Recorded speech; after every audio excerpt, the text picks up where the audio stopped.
What's up my beautiful people? আজি আমি এটা বস্তুৰ আনবক্সিং কৰিব গৈ আছো। সেই বস্তুটো কি জানেনে? সেই বস্তুটো হল এইটো কোৱা হয় 20x টেলিফটো লেন্স। এটো কেনেকুৱা হয় ৰখক আপোনালোকক দেখাইছো। এটো হয় এনেকুৱা। প্ৰথমতে মই একদম পুৰা মোবাইলত ৰিভিউ একদম মই এইটো বস্তু একদম ৰিভিউ চাই একেবাৰে পুৰা ইউটিউব চেনেলত সাৰ্চ কৰি চালো কেনেকুৱা বস্তুটো বাকি দেখাইছে একদম। কিন্তু এইটো বস্তু কি কৰে জানানে? এইটো বস্তু মোবাইলৰ DSLR বনাবলৈ কামত আহে, মানে মোবাইলটো DSLR হৈ যায়। মোবাইলটো DSLR হৈ যায়। মোবাইলৰ কেমেৰাত লগাব, তাৰ পাছত একদম DSLR দৰে ফটো ভিডিঅ' বয়া। তাৰপিছত মই চালো প্ৰথমতে ইউটিউব চেনেলত, তাৰপিছত ভাবিলো বা ইমান খতৰনাক বস্তু মই অৰ্ডাৰ কৰি চালো। আপোনালোকে ভাবিছে চাগে বা লেন্স ৰখক দেখাইছে।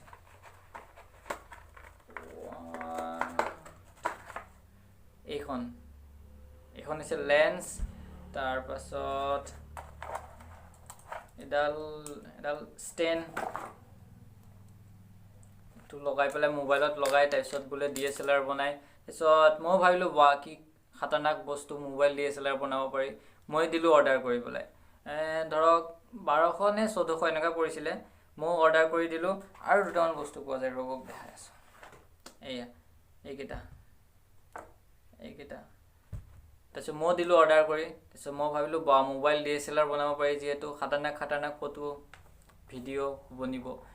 তাৰ পাছত এইটো যেতিয়া ইউজ কৰিলো তেতিয়া গম পালো কেনেকুৱা বস্তু। আপোনালোকেও চাই পেলাই ভাবিছে কিন্তু ওয়াও কি ধুনীয়া বস্তু, মোবাইল DSLR বনাব পাৰি। মই ভাবিছিলো প্ৰথমত, কিন্তু ঘণ্টা বনাব পাৰি।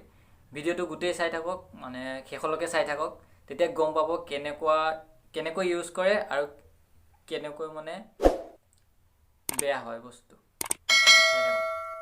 তো welcome back to my YouTube channel everything with Prasanna. এইটো এতিয়া কেনেকৈ লগাই আমি চাই লওঁ। এইটো প্ৰথমতে জানো এতিয়া কিবা ঘূৰণীয়া দিলে এইটো ইয়াত সুমিয়াব লাগে। সুমিয়াই তাৰপিছত ষ্টেণ্ডডাল সেই ঘূৰণীয়াটোত লগাই দিব লাগে।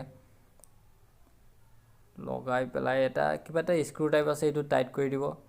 ৰ'ব ভিডিঅ'টো এৰি থৈ নাযাব, ফটোশ্বুট কৰা বাকী আছে। ফটোশ্বুট আছে। একদম পুৰা টাইট কৰি তাৰপাছত এতিয়া ষ্টেণ্ড একদম ৰেডি। তাৰপাছত মোবাইলত লগাম আৰু এতিয়া মোবাইলত এটা পিছফালে ক্লিপটো এৰাব পাহৰি গ'ল। তাৰপিছত ক্লিপটো এৰাই মোবাইলত এনেকৈ লগাই তাৰপিছত ফটো দুখন দেখাব ৰ'ব আপোনালোকক। এইখন ফটো হৈছে মানে নৰ্মেল মোবাইল দি তোলা, একো লেন্স নলগোৱা। আৰু লেন্স লগোৱা ফটোখন হৈছে এইখন। চাওক কিমান ঘাটিয়া কোৱালিটি মানে বস্তু দিছে। এইটো কি DSLR বুলি ক'ব পাৰি নেকি? এবাৰ ফটোখন চাওক কিমান মানে ঘাটিয়া। এতিয়া আপোনালোকে ভিডিঅ'টো দেখি গম পালে কেনেকুৱা মানে ঘাটিয়া কোৱালিটিৰ বস্তু দিছে। গতিকে মানে শ্বপিং ৱেবছাইট বা আপোনালোকে ইউটিউবত কিছুমান ভিডিঅ' চাই অনলাইনৰ পৰা শ্বপিং কৰি নিব তেনেকুৱা বস্তু।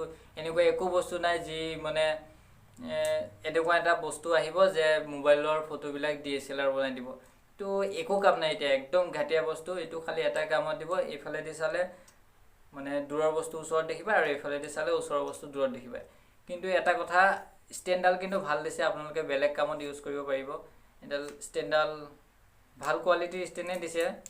আপোনালোকে এইটো এৰুৱাই পেলাই আপোনালোকে বেলেগ কামত ইউজ কৰিব।